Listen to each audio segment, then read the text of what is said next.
Hello friends, welcome to happy home vlogs by Anitha. ఈరోజు simple tasty easy breakfast ఏంటి? ఉప్మా అండి. ఉప్మానా అని అనుకోవద్దు, ఉప్మా కూడా చేసే విధంగా చేస్తే చాలా టేస్టీగా ఉంటుంది. ఈ విధంగా చేశారంటే ఒక్కరు కూడా వదిలిపెట్టరు, అంత బాగుంటుందండి. ఒకసారి మీరు కూడా ట్రై చేయండి. దీనికోసం ముందుగా నేను 2 టేబుల్ స్పూన్ ఆయిల్ అలాగే కొంచెం నెయ్యి కూడా యాడ్ చేసుకున్నానండి. ఇలా వేసుకున్న తర్వాత దీనిలో తాలింపు గింజలు అలాగే జీడిపప్పు, కొంచెం ఎండుమిర్చి, అలాగే ఇష్టం ఉన్న వాళ్ళైతే పల్లీలు కూడా యాడ్ చేసుకోవచ్చండి.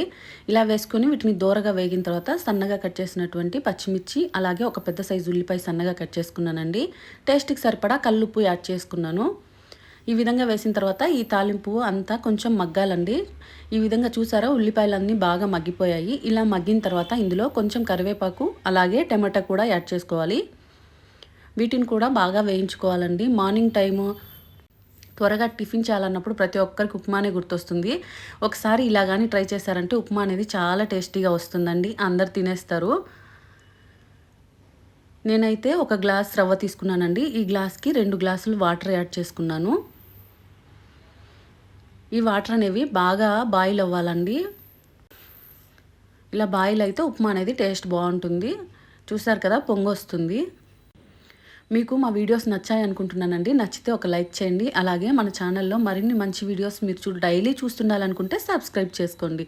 చూసారు కదా, గోధుమ రవ్వ అయితే వేసానండి. వేసిన వెంటనే కలుపుకోవాలి. ఉండలు కట్టకుండా ఉండాలంటే ఇలా 1 నిమిషం కలుపుతూ ఉండాలండి. ఇలా కలిపినప్పుడు రవ్వ అనేది సాఫ్ట్గా అవుతుంది, ఉండలు కూడా కట్టవు. ఉప్మా అనేది బాగా జారుగా బాగుంటుందండి తినడానికి. ఈ విధంగా రెసిపీ కానీ ట్రై చేశారంటే చాలా బాగా వస్తుంది.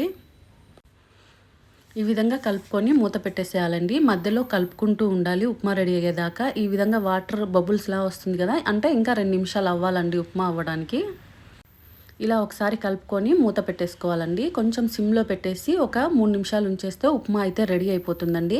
ఈ విధంగా లాస్ట్లో 1 టేబుల్ స్పూన్ నెయ్యి యాడ్ చేసామంటే ఉప్మా అనేది చాలా సాఫ్ట్గా వస్తుంది. తినేటప్పుడు కూడా టేస్ట్ అనేది నెయ్యి ఫ్లేవర్ బాగా తెలుస్తుందండి.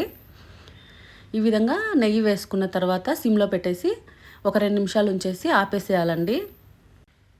స్టవ్ ఆఫ్ చేసిన తర్వాత మూత పెట్టేసుకొని 2 నిమిషాలు ఉంచాలండి.